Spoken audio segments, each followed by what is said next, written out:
오늘 본문에서 중요한 키워드 중에 하나가 죽음입니다. 여러분, 우리가 사실 흔하게 말해요. 사람이 다 때가 있다고. 그런데 우리가 정작 그 때를 잊어버리고 삽니다. 전도서 3장에 이런 말씀이 있잖아요. 범사에 기한이 있고 천하만사가 다 때가 있나니 날 때가 있고 죽을 때가 있다. 때가 있다는 걸 다 합니다. 근데 왜 우리가 준비하지 못할까? 전도서를 보면은 이렇게 중반에 얘기를 하죠. 그러나 하나님이 하시는 일의 시종을 사람으로 측량할 수 없게 하셨다. 때가 있다는 건 아는데 그 때가 언제 오는지는 하나님만이 아시다 보니까 우리가 살면서 잊어버리는 거예요. 그러다가 갑자기 누군가의 죽음의 소식을 듣거나 내 삶에 이제 죽음의 위기가 찾아오면 그때야 퍼뜩 정신이 들면서 맞아, 우리에겐 죽음의 때가 있지라는 생각을 하게 되는 거고요. 그런 생각을 하게 되면 우리 삶을 되돌아보게 됩니다. 내가 어떻게 살았지?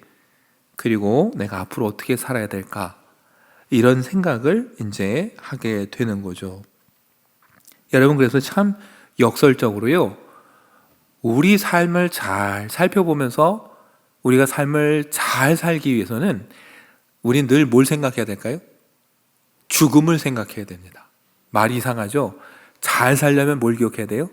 죽음을 기억해야 돼요. 그래야 우리가 후회할 일을 안 하고 사는데 우리는 죽음을 잊어버리고 살다 보니까 나중에 후회하게 되는 거죠. 제가 책을 보니까 로마 황제인 마르쿠스 아우렐리우스가 이렇게 말했다고 해요. 자신이 죽었다고 생각해보라. 주어진 삶은 이미 다 살았다. 이제 남은 시간을 가지고 새롭게 제대로 살아라. 곱씹어 볼수록 의미 있는 이야기예요. 우리는 이미 지나온 세월을 내가 죽었구나, 다 끝났구나 생각을 하는 거예요. 그리고 뭐예요? 앞으로 남은 시간을 그럼 내가 어떻게 새롭게 의미 있게 잘 살까? 이 생각을 해보라는 거죠. 여러분, 죽음을 생각하는 게 왜 중요한가? 창세기 4장 26절을 봐도 알 수 있습니다. 창세기 4장 26절을 보면 셋도 아들을 낳고 그의 이름을 에노스라 하였으며 그때의 사람들이 비로소 여호와의 이름을 불렀더라, 이렇게 기록합니다. 아는 대로 우리가 가인과 아벨 이후에 하나님께서 또 셋을 허락하셨어요. 그 셋이 또 아들을 낳았고 이름을 에노스 이렇게 붙인 겁니다. 근데 성경은 그때의 사람들이 비로소 여호와의 이름을 불렀다 이렇게 합니다. 그러면 여러분, 그 전에 하나님을 몰랐느냐? 사실 아니에요. 가인과 아벨 때도 제사를 드렸습니다. 하나님을 알았죠. 예배 드렸어요. 그런데 그때에 비로소 여호와 이름을 불렀다 이렇게 말하거든요. 그럼 이게 무슨 뜻일까? 몰랐는데 알게 됐다가 아니라 그전에도 머리로는 알았는데 뭐예요? 하나님을 진심으로 찾지 않았고 의뢰하지 않았어요. 그러다가 이때서야 사람들이 뭐예요? 하나님을 진심으로 의뢰하고 찾게 되었다는 거예요. 하나님을 의지하게 되었다는 거예요. 왜 이때일까? 여러분, 성서학자들은요, 에노스라는 이름에 집중합니다. 에노스라는 이 이름의 유래는요, 아담하고 비슷합니다. 흙, 먼지, 깨지기 쉬운, 죽은 이런 뜻이에요. 그래서 한마디로 연약하고 죽을 수밖에 없는 존재라는 뜻이 에노스예요. 참 묘하게도 언제 하나님을 찾아요? 에노스, 연약하고 죽을 수밖에 없는 존재다라는 이름이 딱 붙여졌을 때 사람들은 비로소 누굴 찾아요? 하나님을 찾더라라는 거예요. 그전에는 어떻게 안 찾아요. 영원히 살 것 같고 내 힘으로 될 것 같고 안 찾아요. 그러다가 내가 연약한 존재구나, 내가 죽을 수밖에 없는 존재구나, 그러면 그때서야 사람은 하나님을 찾고 의뢰한다라는 거죠. 여러분, 하나님은 어떻게 해요? 그 셋의 후손을 통해 누구를 보내세요? 메시아를 보내세요. 한번 잘 생각해 보세요. 여러분, 창세기에 또 하나의 족보가 나옵니다. 누구의 후손일까요? 가인의 후손들입니다. 궁금하지 않으세요? 창세기를 보면요, 가인의 후손들을 보면요, 도시를 세우고 기술을 발달시킵니다. 사람의 눈으로 보면 누구의 후손들이 더 성공하고 번창해요? 가인의 후손들이 번창해요. 성경을 보면 거기에 뭐라고 붙어 있느냐? 그런데 거기에 폭력이 난무해요. 죄가 난무해요. 하나님을 안 찾아요. 그런데 아담과 셋의 계보를 이어서 가는 사람들은 연약해 보여요. 보잘것 없어 보여요. 그런데 대신 누구를 붙잡아요? 하나님을 붙잡았고, 하나님은 그 후손을 통해 메시아를 보내주셨어요. 우리에게 생명을 주시는. 여러분 참 역설적이에요.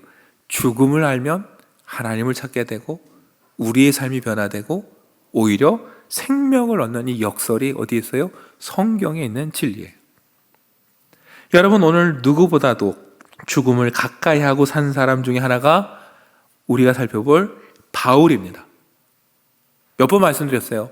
다메섹에서 부활하신 주님을 만나는 순간 바울에게는 어떤 생각이 들었다고요? 죽었구나요. 그렇게 그리스도를 핍박하고 그리스도를 믿는 사람들을 잡아가두고 괴롭히던 자기가 그 그리스도 앞에 딱 섰어요. 그러면 내가 죽었구나라고 답이 없어요. 근데 예수님은 그에게 생명을 주셨어요. 아니 사실 옛 바울은 그날 죽었어요. 그리고 예수님이 주신 생명 안에서 새롭게 태어났어요. 여러분 그 이후에 바울은 어떻게 살까요? 하루하루 대충 살 수가 없어요. 자기는 이미 죽었어야 되는데 하나님이 덤으로 주신 생명이에요. 보람 있게 살고 의미 있게 살아야 돼요. 그래서 한 일이 복음을 전하는 거예요. 나에게 생명을 주신 이 복음을 바울도 전하는 거예요. 근데 여러분 바울이 전하는 복음의 내용이 뭡니까?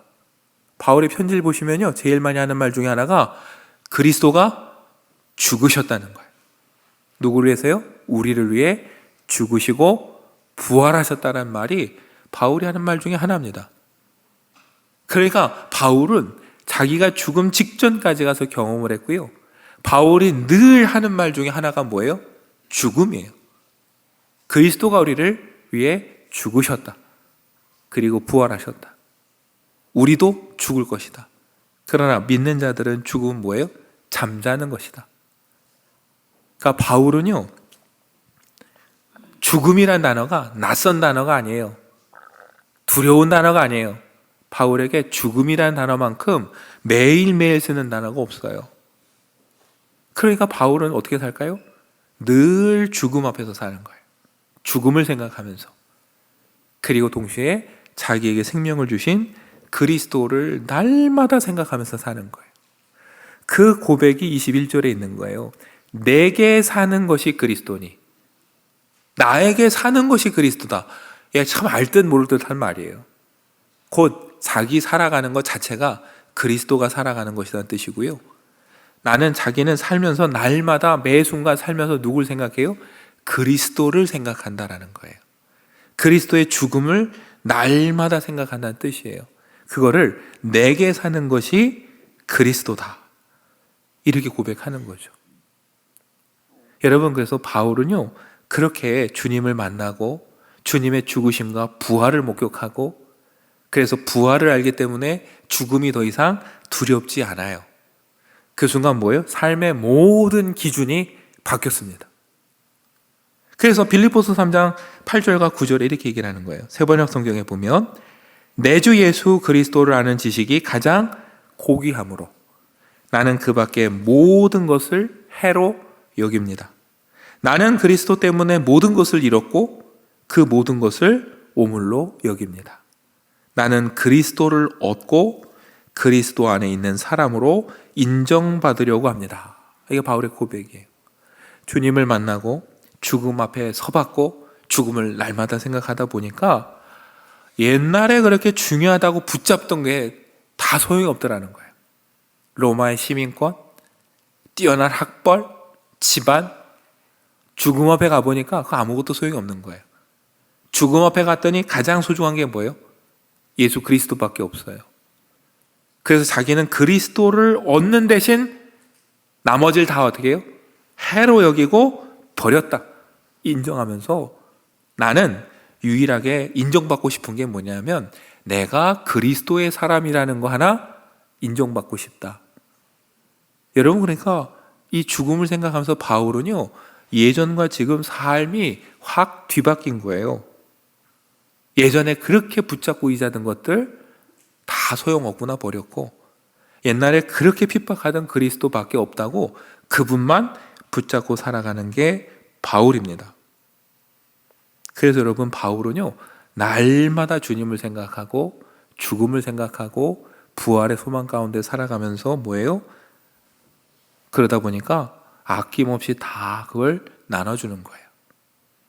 내가 붙잡고 있을 이유가 없는 거예요. 근데 여러분, 죽음을 잊어버리고 있다가 갑작스럽게 생각하면 당황스럽습니다. 죽음을 아예 무시하고 사는 사람들은요, 움켜쥐느라고 바빠요. 왜요? 이걸 내려놓을 수가 없어요. 그런데 죽음 앞에 선 사람들은요, 아, 이런 것들이 정말 중요치 않다라는 걸 깨닫고 그 다음부터 어떻게 해야 돼요? 베풀고 나누게 되는 거예요. 가치관이 바뀌는 거예요. 제가 이번 주에 한 책을 읽는데 그 투자회사를 경영하면서 많은 사람들에게 조언을 했던 분이 그동안 썼던 글을 묶은 책이에요. 근데 공교롭게 거기 죽음과 관련된 챕터가 2장이 있었어요.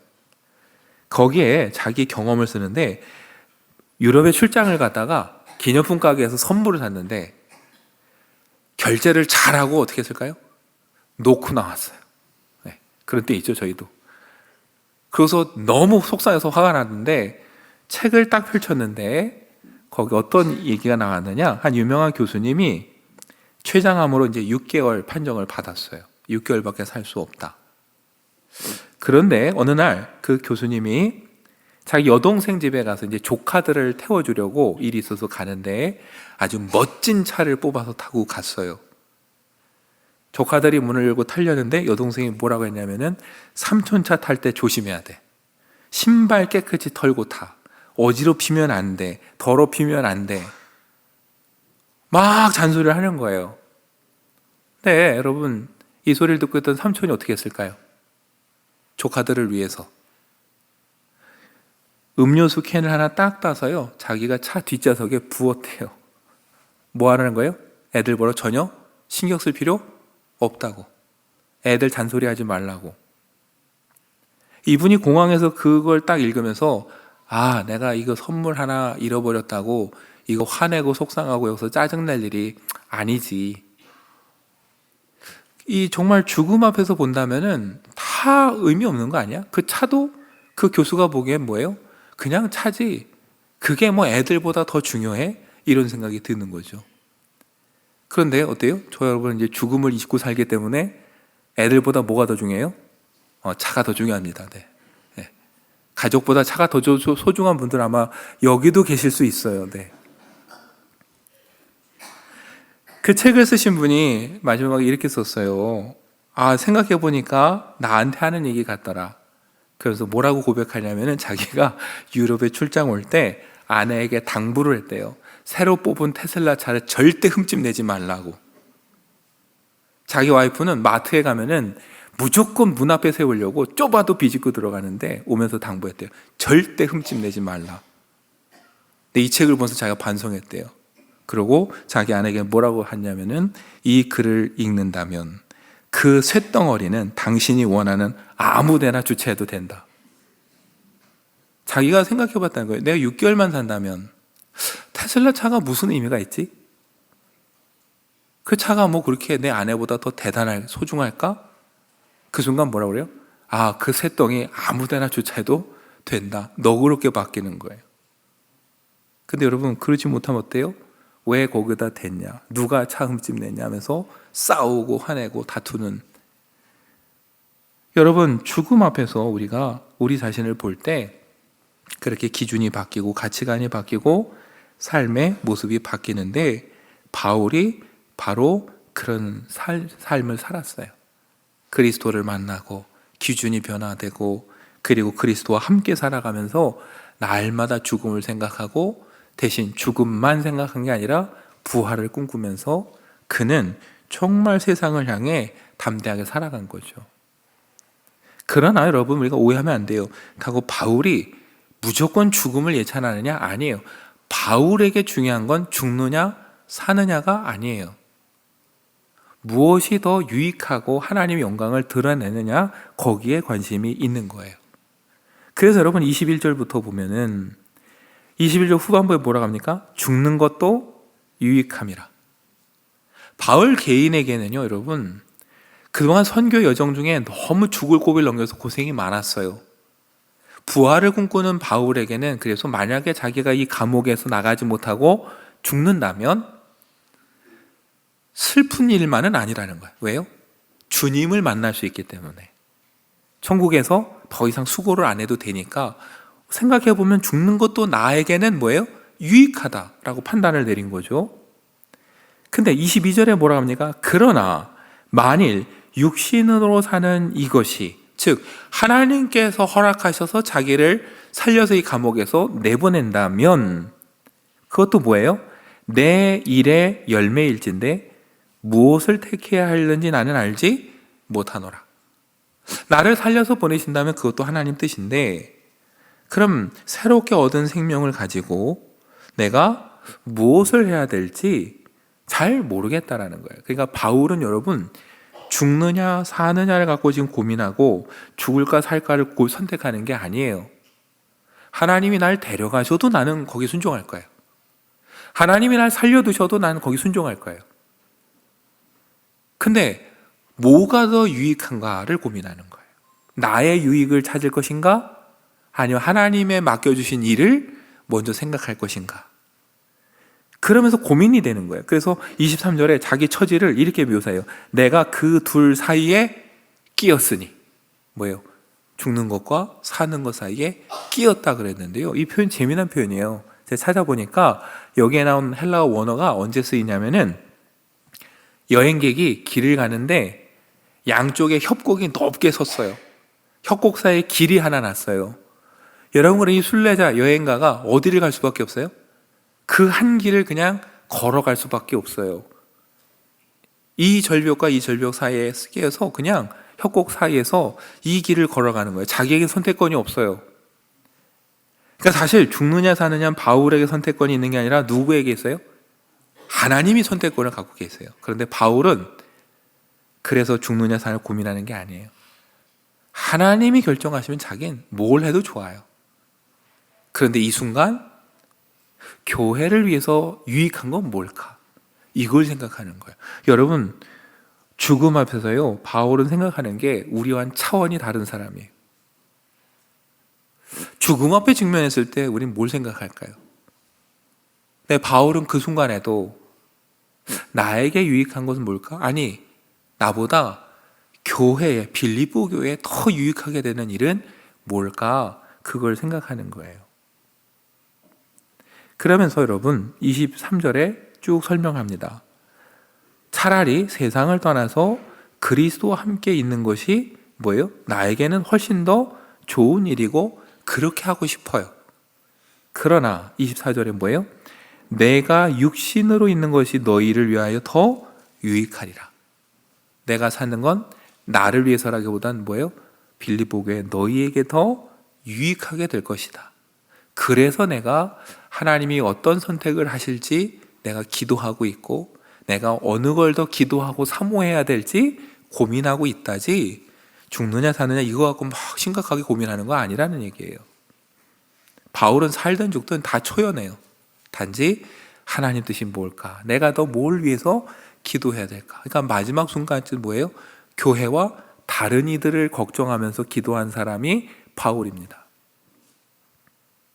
그러면서 말해요. 자신이 만약에 살아나간다면 어떤 면에서 교회에 유익을 줄 수 있을까? 25절에 보니까 내가 살 것과 너희 믿음의 진보와 기쁨을 위하여 너희 무리와 함께 거할 이것을 확실히 아노니. 하나님께서 살려서 내보내신다면 너희와 함께 거하면서 너희에게 믿음의 진보, 성장을 이루게 하나님이 하실 거고 그 가운데 기쁨을 더하게 하실 것이다.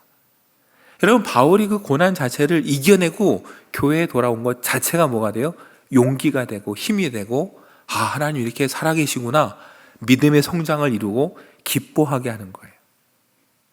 그뿐입니까? 그 다음 뭐라고 그래요? 26절 보니까 내가 다시 너희와 같이 있으므로 그리스도 예수 안에서 너희 자랑이 나로 말미암아 풍성하게 하려 함이라 그랬어요. 내가 간다면은 나로 말미암아서 여러분들이 자랑할 것이 풍성하게 되길 원합니다. 오해하면 안 돼요. 바울을 자랑하라는 것도 아니고 자기가 과시하겠다는 것도 아니에요. 바울이 하고자 하는 얘기는 하나예요. 나를 구원하신 하나님, 나를 구원하신 예수님을 자랑하게 될 것이다. 나는 예수님에 대해서 자부심과 자랑할 것이 넘쳐나는데 내가 가면 여러분도 그렇게 될 것입니다. 여러분, 교회 안에 예수 그리스도에 대한 자부심이 가득하고 예수님을 자랑하고 싶은 마음이 넘치는 사람이 모이기 시작하면요, 옆에 사람들도 그렇게 닮아갑니다. 바울은 자기를 자랑하는 게 아니라 뭐예요? 오히려 자기의 약함을 자랑하고 자기가 약한 가운데 구원하신 주님을 더 자랑하고 싶고 자기를 통해 많은 사람들이 그렇게 되길 원하는 거예요. 그렇게 생각하니까 어때요? 그래, 하나님이 나를 살려서 보낸다면 교회에 유익이 될 수도 있겠구나. 그러면서 기도하는 거예요. 하나님, 좋은 길로 저를 보내주십시오.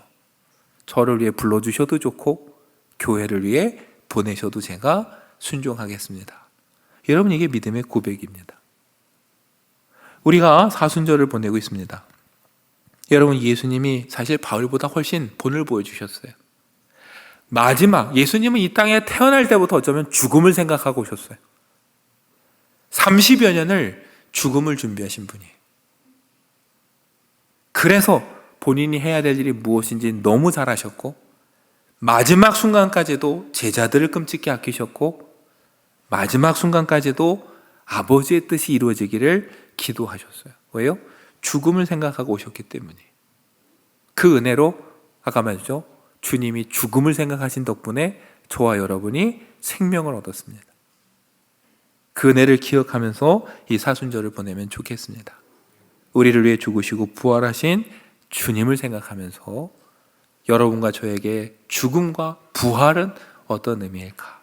우리가 다시 한번 묵상하면서 주님이 오늘이라도 부르신다면 나는 주님 앞에서 어떤 모습일까?